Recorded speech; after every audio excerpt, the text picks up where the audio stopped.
everyone. So again, same outfit still.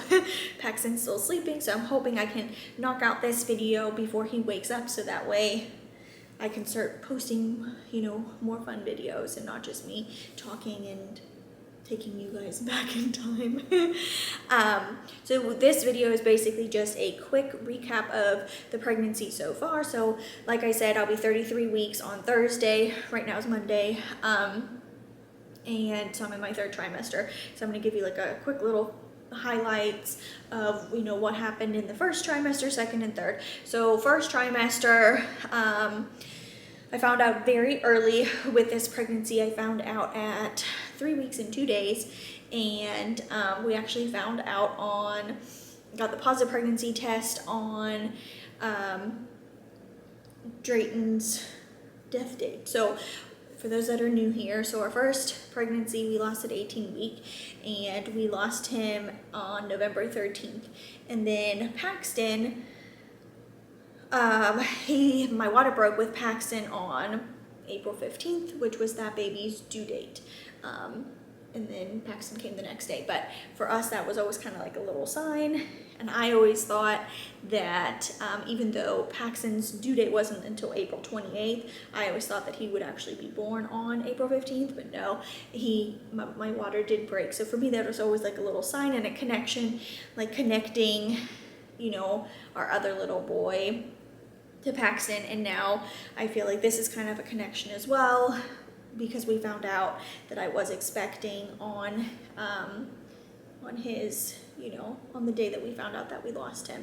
And I know for some people that might be like a morbid day to find out that you're pregnant, but for me it's I don't know, it just is, for me it seems like it's meant to be, and that it was kind of like a little sign that things will be good with this baby. And anyways, so the reason we found out later, the reason we found out so early that we were pregnant is because whenever I went in for my first scan, so there were two initially, so there were two sacs, and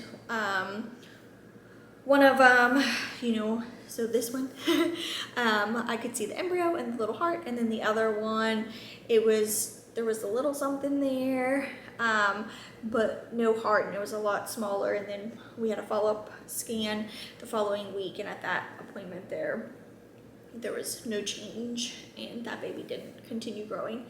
But luckily this one did. So there were two at first, which, you know, it was interesting to see.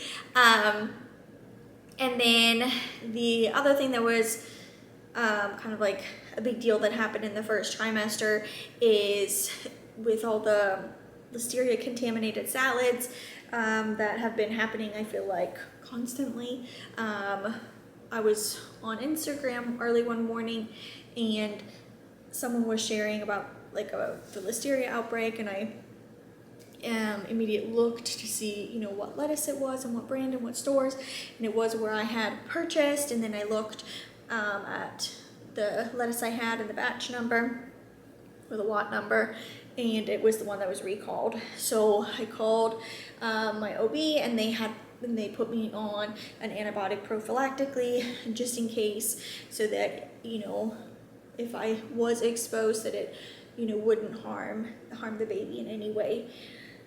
So that was obviously scary.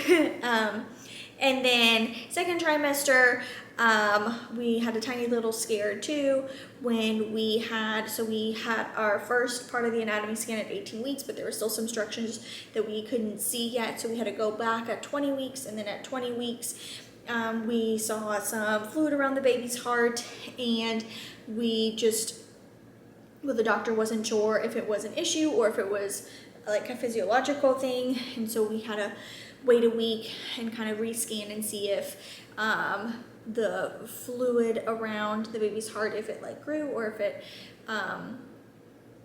stayed the same. And luckily it stayed the same. And then since then we've had another, you know, scan of the heart, and things have been looking great. So it was just a little scary bump in the road.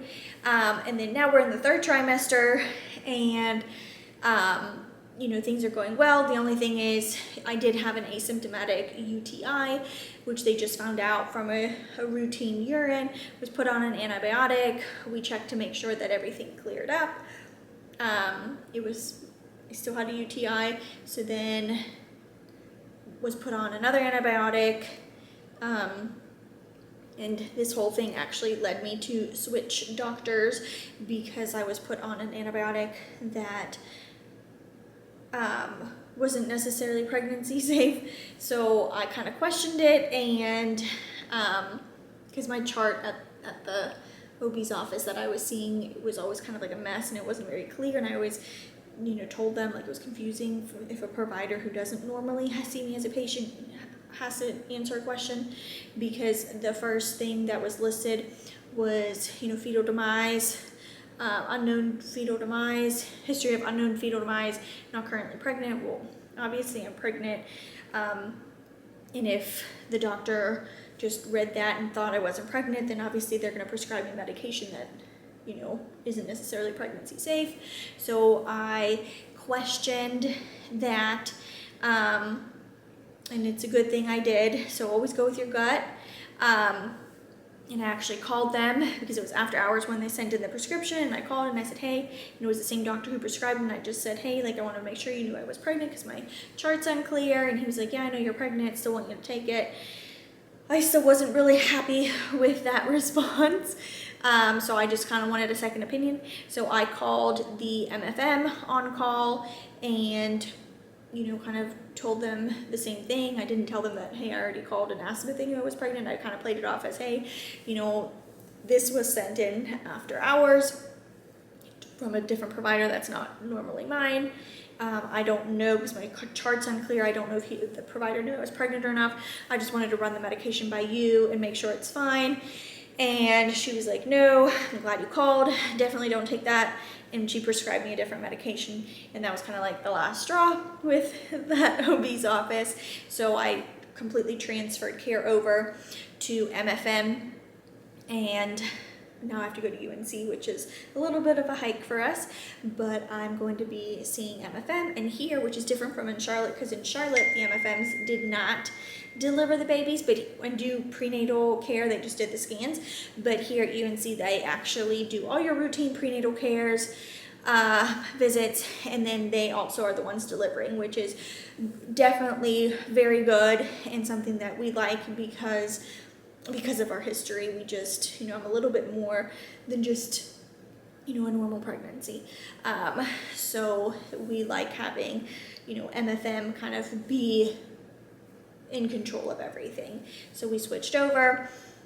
And then another ongoing thing that I have, which we don't know if it's like UTI related or that I had a kidney stone or because I am on the Lovenox, but I have been had an incident where for like almost a week I was peeing like little blood clots, and my urine was always tinted like pink from blood. And luckily, that lessened. Now sometimes when I still go to the bathroom and it's still showing up in trace amounts whenever they test my urine when I go to the doctors, but it has lessened. And so we just don't know if it's just something right now because I'm pregnant. I'm on the Lovenox, and I am currently on antibiotics to kind of keep a UTI at bay, since I did have 2 back-to-back UTIs. But it's something that, like I said, hopefully the blood in my urine goes away and is gone, after baby's born. And then if not, then I'll have to, follow up with a urologist to see what could be the cause. But so that's kind of the gist of the pregnancy so far. And then the only other thing, which I already slipped, so you already know, but I am having a girl. So we are having a girl this time, and we're excited, and Paxton's excited, and we'll like I said, I'll share videos of, some of the cute girl things that I have purchased and will continue to purchase, and share the nursery once it's complete. and things like that. And then we have our maternity photo shoot coming up, and I'm so indecisive with dresses, so I keep looking at the door because FedEx and UPS are supposed to be coming today delivering a whole bunch of dresses, because I don't know if I like the dress anymore that I had purchased, and so I'm getting antsy to try those on to see if they work. And then, so I may share some of that with you, and yeah, so now you guys are all caught up, and we will talk to you guys soon.